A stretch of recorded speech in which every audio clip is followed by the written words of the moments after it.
Assalamualaikum warahmatullahi wabarakatuh. Salam sehat, salam sepak bola, salam sliding. Halo slidingers, bagaimana kabarnya? Semoga slidingers dalam kondisi sehat dan aman ya. Jangan lupa jaga iman, jaga imun, dan lakukan prokes dimanapun kalian berada.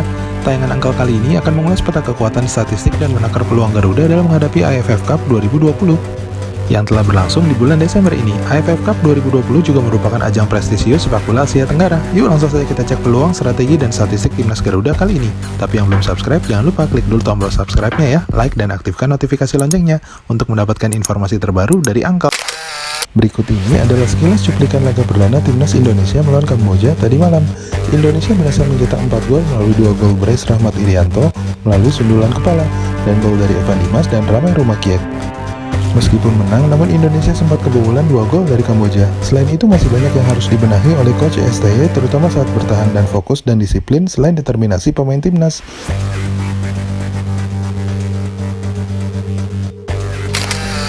Berikut ini jadwal Indonesia di Piala AFF Cup 2020.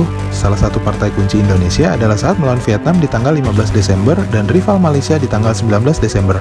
Oh ya, yang lolos dari grup adalah 2 tim teratas ya slidingers, hanya pemimpin dan runner-up yang berhak lolos ke babak semifinal. Dan babak semifinal serta final akan berlangsung 2 kali, kandang dan tandang. Berikut ini adalah skuad tim Garuda Muda yang akan berlaga di AFF Cup 2020 kali ini. Banyak pemain muda yang mendominasi skuad timnas bentukan Coach STY pada AFF Cup kali ini. Tercatat hanya 4 pemain ex Piala AFF Cup 2018 lalu, yaitu bek Fahrudin Arianto, Evan Dimas, Irfan Jaya, dan Dedi Setiawan. Pada skuad AFF kali ini, pemegang caps timnas terbanyak ternyata dipegang oleh bek senior asal tim Madura United, Fahrudin Arianto dengan 38 kali membela timnas. Selain itu, pada skuad kali ini tercatat hanya 3 pemain yang memiliki rekor bersama timnas lebih dari 10 kali, yaitu Evan Dimas dengan 33 kali penampilan, Victor Iqbonevo dengan 11 kali penampilan, dan Fahrudin Arianto dengan 38 kali penampilan. Catatan Angkal, pada laga AFF 2020 kali ini di mana Indonesia akan mengikuti turnamen bergengsi di Asia Tenggara. Sejak bergulir di tahun 1996 dengan nama Piala Tiger, tercatat rekor terbaik Indonesia hanya 5 kali menjadi runner-up. Dan top skor Indonesia terbaik adalah saat itu Kurniawan Dwi Yulianto atau si Kurus dengan 14 golnya selama turnamen di AFF Cup berjalan. Dan mampukah mitos menjadi juara di bawah nahkoda Coach STY akan membawa supremasi Piala AFF ke Indonesia? Kita tunggu dan doakan ya. Jika melihat ke belakang slidingers, salah satu sebab sering gagalnya Garuda menjadi juara adalah dari lini pertahanan dan saat bertahan. Berulang kali peluang menjadi juara tertutup karena kekalahan yang disebabkan blunder dan kegagalan dan disiplin saat bertahan. Termasuk saat momen tragis Indonesia yang menang di leg pertama 2-1 dari Thailand di AFF Cup 2016 lalu. Namun di leg kedua, Terasil Dangda dan kawan-kawan menghancurkan Indonesia 2-0.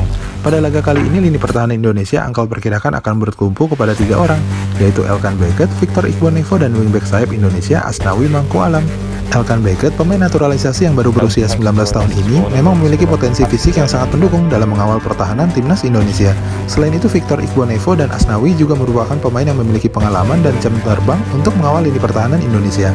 Namun khusus Victor Iqbonevo, Angkal melihat salah satu kendalanya adalah faktor usia yang tidak muda lagi, sehingga kecepatan dan disiplin cenderung tidak dalam kondisi prima, seperti di tahun 2013 dahulu saat membela timnas Indonesia pertama kali.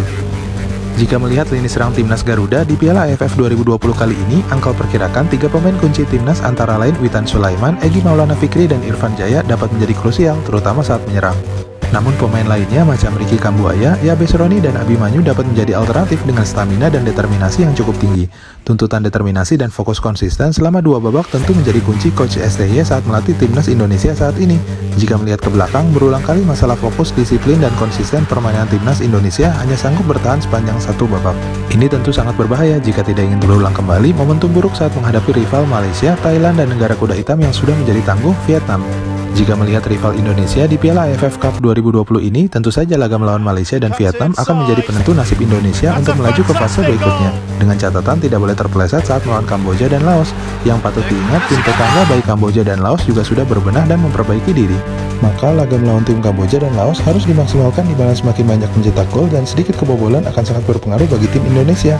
Selain itu, laga melawan Vietnam dan Malaysia harus menjadi fokus dan waktunya untuk unjuk gigi. Indonesia memiliki potensi dan tidak kalah secara kualitas dan skill pemain, namun secara kolektif, permainan dan determinasi seringkali Indonesia kedodoran, yang menyebabkan hilangnya fokus, disiplin, hingga mental bertanding, terutama di babak kedua. 2 lini tengah dan sayap Angkal perkirakan akan terjadi hebat saat melawan Malaysia dan Vietnam, meskipun tim lawan sekilas lebih baik. Namun di atas kertas, Indonesia memiliki potensi dan tidak kalah secara kualitas dan skill pemain. Namun secara kolektif, permainan dan determinasi seringkali Indonesia kedodoran yang menyebabkan hilangnya fokus, disiplin, hingga mental bertanding. Sudah lama kita tidak mendengar Indonesia berhasil comeback saat melawan Thailand, Malaysia, dan Singapura, bahkan Vietnam. Semoga hadirnya STY mampu membawa aura positif dan energi tim Korsel di Piala Dunia 2018 lalu saat mampu menyulitkan Meksiko dan mampu mengalahkan tim kuat Jerman. Kita tunggu saja ya slidingers ledakan energi timnas Garuda di AFF Cup 2020 kali ini. Minimal lolos dulu ke semifinal merupakan kunci menambah keyakinan motivasi dan mental pemain karena berhasil lolos dari grup panas. Terima kasih telah menyaksikan tayangan Uncle kali ini. Jangan lupa ya untuk subscribe, like, dan aktifkan notifikasi loncengnya untuk mendapatkan informasi terbaru dari Uncle. Assalamualaikum warahmatullahi wabarakatuh.